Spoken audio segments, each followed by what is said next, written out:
Salut la team, j'espère que tu vas bien, que tu es en pleine forme et que tu pètes le feu. Aujourd'hui, je crois qu'il faut qu'on parle. En fait, je ressens le besoin de faire une petite mise au point, de faire un petit recadrage avec toi, puisque je reçois régulièrement, et un peu plus depuis la parution du dernier épisode du podcast où je parle de résolution de conflits et, si je devais généraliser mon propos, j'évoque la CNV, eh bien je reçois donc de plus en plus régulièrement des commentaires ou des messages privés ou des mails notamment, dans lesquels la plupart sont bienveillants, d'autres beaucoup moins, et dans ces derniers, la personne s'insurge contre le fait que j'invite les personnes victimes de pervers narcissiques ou de personnes toxiques de façon générale à se soumettre en fait à l'agresseur. C'est faux. Je tourne pas autour du pot, c'est clairement faux, ce n'est clairement pas, mais alors du tout le propos que je tiens. En revanche, mon propos est de dire, et c'est là que ça pique, mais je t'en supplie, avant de quitter la vidéo, laisse-moi t'expliquer. Mon propos est de dire que la soumission est un choix. Dans le sens où, pour qu'il y ait un bourreau, il faut qu'il y ait une victime. Et pour qu'il y ait une victime, il faut qu'il y ait un bourreau. On peut être victime de soi, on peut être victime des autres, on peut être bourreau pour les autres, on peut être bourreau pour soi. Pour qu'il y ait un bourreau, il faut qu'il y ait une victime. C'est une relation qui s'installe, c'est une relation qui se crée, c'est une relation qui se décide. Alors là, une fois encore, mon propos n'est pas de te faire culpabiliser en te disant « oulala, c'est de ma faute » ou alors que tu me fouettes moi en disant « oulala, mais je rêve » ou en train de dire que tout est de ma faute. Absolument pas du tout. Mais l'objectif que j'ai avec toi, ce qui m'intéresse quand je te parle, c'est toi en fait. L'autre, je m'en cogne, je m'en tamponne le coquillard, mais à un point que tu n'imagines même pas. Moi, ce qui m'intéresse, c'est ta reconnexion, ce qui m'intéresse, c'est ta libération, ce qui m'intéresse, c'est ta reconstruction, ce qui m'intéresse, c'est ton bien-être. Et tout ça ne dépend que d'une chose, les choix que tu es capable de faire. Et ces choix-là dépendent de la perception que tu as des événements de manière générale. Mon propos s'arrête là, en fait. Alors, évidemment, quand je te parle du choix de la soumission, c'est un choix qui est rarement conscient, donc généralement inconscient. Évidemment, c'est un choix qui est motivé par un conditionnement, par un environnement toxique, par un héritage de comportement, par de la manipulation, par de la souffrance, par des traumatismes, peut-être par des peurs. À aucun moment, mais jamais de la vie, je ne minimise ou ne nie ce que tu as vécu ou ce que tu vis. Mais j'insiste sur le fait que la soumission est un choix. Et je peux comprendre clairement que l'interprétation que l'on ait de ce type de propos, qu'on n'a pas l'habitude d'entendre dans notre chère société française, puisse être interprétée de la sorte, puisque la société a vraiment installé dans chacun de nos cerveaux un prisme qui biaise complètement justement notre interprétation et la perception qu'on peut avoir de ce que l'on vit. Et il y a notamment deux facettes à ce prisme qui sont tellement automatiques qu'on ne sait plus voir autrement qu'à travers elles. Et donc j'ai envie d'évoquer avec toi ces deux facettes. La première est purement culturelle et particulièrement populaire en France, c'est que la victime, quand elle vit quelque chose, elle en est victime pour toujours. Victime un jour, victime toujours. En France, on a une véritable culture négative, destructrice, autour du statut, et non pas de la posture, on y reviendra, de victime. Et ce, par deux biais également. Le premier, c'est de dire qu'une victime, donc, est toujours victime. Personnellement, lorsque j'ai cherché des réponses et des solutions à mes questions et problématiques, quand j'ai eu envie de m'en sortir, quand j'ai eu envie de me reconstruire, quand j'ai eu envie de voir la lumière dans ma vie, je me suis heurtée encore et encore à des statistiques, à des témoignages de prétendus professionnels qui savent pas du tout de quoi ils parlent, qui nous disent sans arrêt que notre vie est foutue, qu'on va être dépressif jusqu'à la fin de notre vie, qu'on retrouvera jamais du boulot, qu'on va prendre du poids et tel point qu'on se verra plus, qu'on pourra pas retrouver du boulot, Bref, que notre vie est conditionnée définitivement de façon négative par la situation que l'on a vécue. Victime un jour, victime toujours. Et en plus, on adore en France se plaindre, on adore avoir cette culture un peu d'aller chercher le sauveur à l'extérieur. Donc tout ça fait qu'une victime ne peut pas s'en sortir. La deuxième facette de cette première facette, c'est que c'est l'inverse en fait. Dès lors qu'une victime d'une situation s'en sort, au mieux, ce qu'elle a vécu n'était pas si grave, au pire, elle ment complètement sur ce qu'elle dit avoir vécu. Donc en fait, une victime de quelque chose ne peut pas aller bien. On ne peut pas avoir été violé et avoir une vie épanouie. On ne peut pas avoir été battu et bâtir un couple heureux, épanoui et qui avance ensemble. On ne peut pas avoir été licencié et créer une entreprise lucrative. On ne peut pas avoir divorcé et créer un couple où on s'épanouit. On ne peut pas avoir perdu un enfant et construire une relation normale avec les autres. On ne peut pas avoir perdu quelqu'un et avoir une vie épanouie. C'est hallucinant cette façon que l'on a, particulièrement en France, d'imposer à la victime de rester victime. Et de ce fait, par cette injonction, cette interdiction même d'aller mieux, on tombe justement dans la victimisation et donc là dans la posture de victime qui fait que du coup, on oscille sans arrêt entre les deux. Et moi-même, je me suis perdue là-dedans puisque j'étais pas du tout conforme à l'image de la victime. Je suis quelqu'un de dynamique, je suis quelqu'un de souriant, je suis quelqu'un de plutôt sympa depuis plus ou moins toujours. Et du coup, je ne correspondais pas, lorsque je suis allée chercher de l'aide auprès de la justice, par exemple, ou auprès des représentants de l'ordre, je ne correspondais pas à l'image qu'il se faisait d'une victime. De ce fait, ce que je racontais, c'était de la merde. Donc du coup, pour être entendue, je me suis victimisée. Et là, on tombe dans un cercle vicieux, mais peut-être que je pourrais t'en parler dans d'autres vidéos, c'est pas le propos aujourd'hui. Mais tout ça pour dire qu'en France, on n'a pas le droit de s'en sortir. Et cette deuxième partie est d'autant plus clivante et mesquine, de par le fait qu'en plus, elle est soutenue par un héritage judéo-chrétien qui dit que pour avoir le droit à une place assise à la droite du Père à la fin, eh bien, il faut avoir douillé tout au long de sa vie. Il faut avoir été martyr, il faut avoir été malheureux, il faut avoir été dans une telle souffrance que à la fin, papa nous offre une place à sa droite. La deuxième facette de ce prisme imposé par notre culture, justement, vient directement de notre héritage judéo-chrétien. Et ce prisme, c'est l'idée selon laquelle, en fait, lorsqu'il s'agit d'écouter et de répondre aux besoins de l'autre, il faut que l'on s'oublie. Et donc, s'oublier, c'est se soumettre. C'est ça. Et moi, personnellement, je ne crois pas à tout ça. Tout ça, ce sont des injonctions, ce sont des conditionnements que l'on nous impose pour que l'on ait besoin d'aller chercher de l'aide justement uniquement à l'extérieur. On nous retire notre pouvoir, on nous retire notre possibilité de choix, on nous retire notre possibilité de décision, on nous retire en fait notre possibilité de conscience et d'individuation. Et moi je trouve que c'est honteux. Et mon discours, mon objectif avec toi, c'est justement que tu puisses te défaire de tout ça pour prendre ton pouvoir, pour faire tes choix, pour prendre tes décisions et se soumettre en est une. Mon message, c'est qu'avoir été victime d'une situation ne te définit pas. Ce que tu vis et ressens aujourd'hui n'est pas définitif. Pourquoi ? Eh bien, je le répète, mais c'est fait exprès, j'insiste, eh bien parce que contrairement à ce que l'on essaie de te faire croire, toute victime que tu es, tu as du pouvoir sur ce qui t'arrive. Alors certes, tu ne changeras jamais les actes qui ont été posés à ton encontre. Par contre, tu peux choisir ce que ça fait de toi.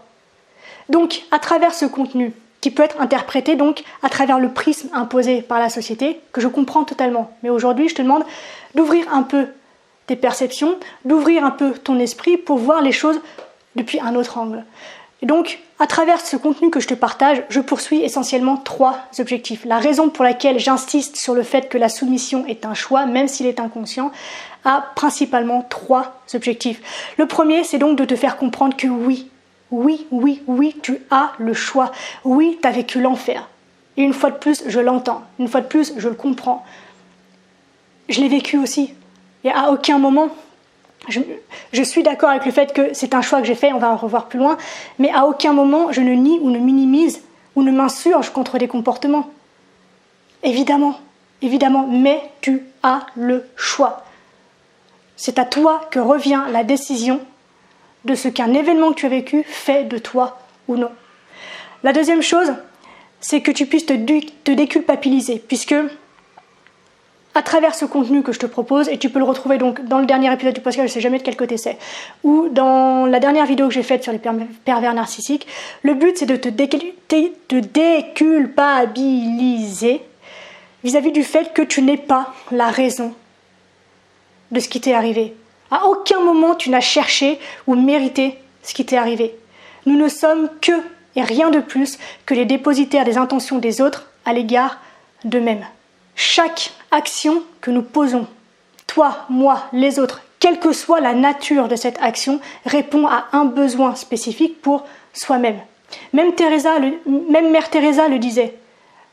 Tous nos actes sont égoïstes. Elle s'occupait des pauvres pour pouvoir avoir sa place au paradis. Est-ce que pour autant elle le faisait avec le cœur? Évidemment. Est-ce que pour autant elle se soumettait ou ne se respectait pas? Bien sûr que non. Mais tous les actes sont égoïstes. Tous les actes sont avant tout et d'abord tournés vers soi. Donc, tu peux te détacher de cette culpabilité, de cette idée selon laquelle c'est toi qui as cherché ce qui t'est arrivé. C'est toi qui mérites par un comportement quelconque, par une idée quelconque, par une posture quelconque, qui mérite ce qui t'est arrivé. Jamais de la vie. Et troisième chose, comme je te l'ai dit au début, mon objectif c'est que tu puisses te libérer et te reconnecter à la personne profonde, puissante et autonome que tu es. Et pour te libérer totalement, il faut que tu arrives justement à te détacher de tous ces rôles que tu distribues toi-même dans ton esprit. Donc celui de la victime, celui du bourreau, celui de l'injuste, celui du méchant, celui du vilain, celui de je ne sais pas quoi. Une fois de plus, ça, c'est un choix que tu fais toi. Et donc pour cela, moi je t'invite le vrai détachement, tel que je le vois, c'est ma conception des choses évidemment, mais tel que je l'enseigne, tel que je le transmets, tel que je la coach en fait dans mes programmes, eh bien c'est considérer que nous sommes tous humains et que l'on fait tous avec nos moyens du moment au moment où les choses arrivent. Cette vision-là, pour moi, est absolument nécessaire pour se libérer définitivement de n'importe quelle situation qui t'a fait du mal. C'est partir du principe que la personne en face de toi est humaine et qu'elle a fait ce qu'elle a pu avec sa conception du monde, avec ses outils, avec ses émotions, avec son histoire. Et de te détacher du fait donc que c'est à toi qu'il en veut.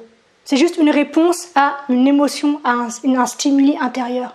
Lorsque tu en arrives là, en fait, il n'y a plus ni bourreau ni victime, juste deux êtres humains qui ont fait comme ils ont pu. C'est tout. Toi, comme lui, donc je t'invite à te demander, lorsque tu restes dans un couple où quelqu'un te fait du mal, homme ou femme, c'est pas la question.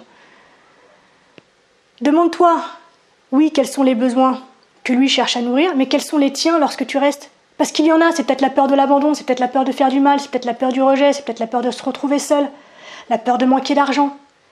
Il y a des choses qui te font rester. Et là, à travers ces croyances inconscientes, tu choisis inconsciemment de rester dans cette relation qui te fait du mal. Il faut vraiment prendre en considération que il est inéluctable que dans la vie, la dimension des autres vienne croiser la nôtre. Et c'est donc pour cela que tu dois apprendre à identifier quels sont tes besoins, comment est-ce que tu veux les nourrir, quels sont les besoins des autres et comment est-ce que tu as envie d'y répondre. Je répète, comment est-ce que tu as envie, toi, d'y répondre. Si la réponse qui est attendue ne te convient pas, si la façon dont elle est attendue ne te respecte pas, si à un moment donné, tu sens que ta limite a été franchie, si tu sens que tu n'as pas été respecté dans tes choix, dans ta personnalité, dans ton identité et dans ton intégrité physique, psychique, émotionnelle, morale, spirituelle, c'est à toi que revient le choix de la réponse que tu donnes. Se soumettre en est une, partir en est une autre. Et c'est là que, une fois encore, on perd de vue la notion que tout s'équilibre dans le monde, puisque souvent, si on parle, par exemple, si on prend l'exemple de quitter une relation qui est toxique ou qui nous fait du mal, on s'oblige à rester puisque on a tendance à focaliser uniquement sur les conséquences possiblement négatives de l'acte que l'on désire profondément poser. Mais par exemple, si je quitte une personne, ça va lui faire du mal. Si je quitte cette personne, elle n'aura plus personne sur qui compter. Si je quitte cette personne, elle va se retrouver toute seule face à ses démons et elle n'aura personne pour la calmer. Mais ce que tu perds de vue là, c'est qu'en le quittant ou en la quittant, tu l'obliges à évoluer, tu l'obliges à se poser des questions, tu l'obliges à se remettre en question. Donc, derrière chaque acte, apprends à voir les deux côtés de la pièce. Oui, il y a des conséquences qui ne seront pas agréables, mais il y en a bien d'autres qui vous feront évoluer, mais comme jaja.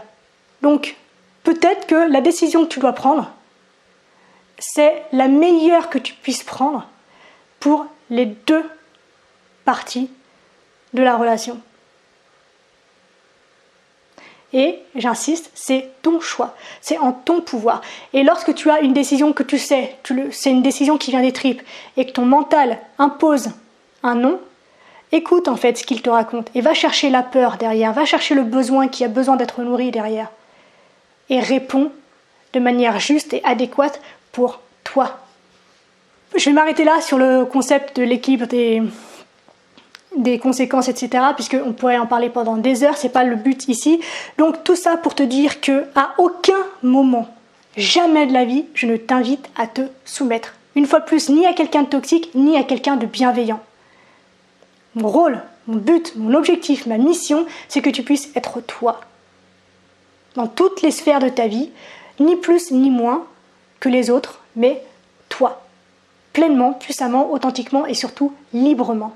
La seule invitation que je t'envoie, c'est celle qui consiste à te permettre de reprendre la main sur tes choix, de reprendre le pouvoir sur tes décisions, sur tes perceptions et donc sur ta vie.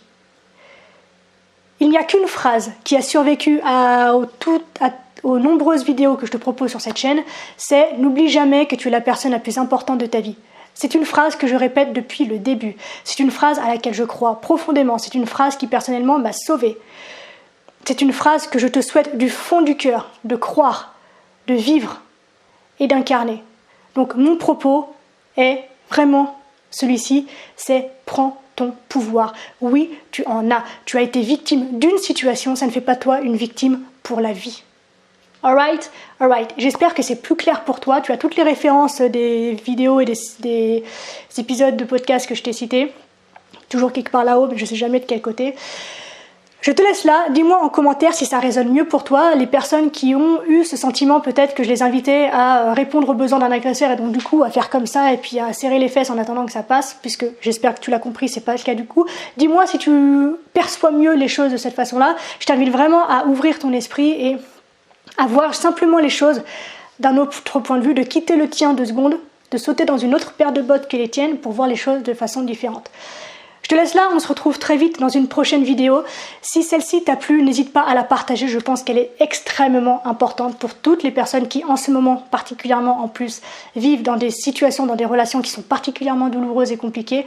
Donc partage, commente, fais en sorte que cette vidéo soit vue, je t'en conjure s'il te plaît. Et puis moi évidemment ça me permettra d'être valorisée on va dire pour le travail que je fais avec toi.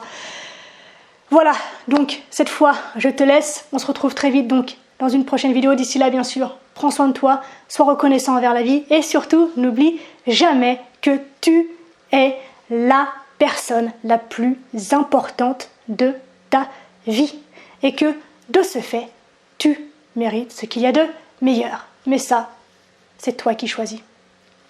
À la revoyure.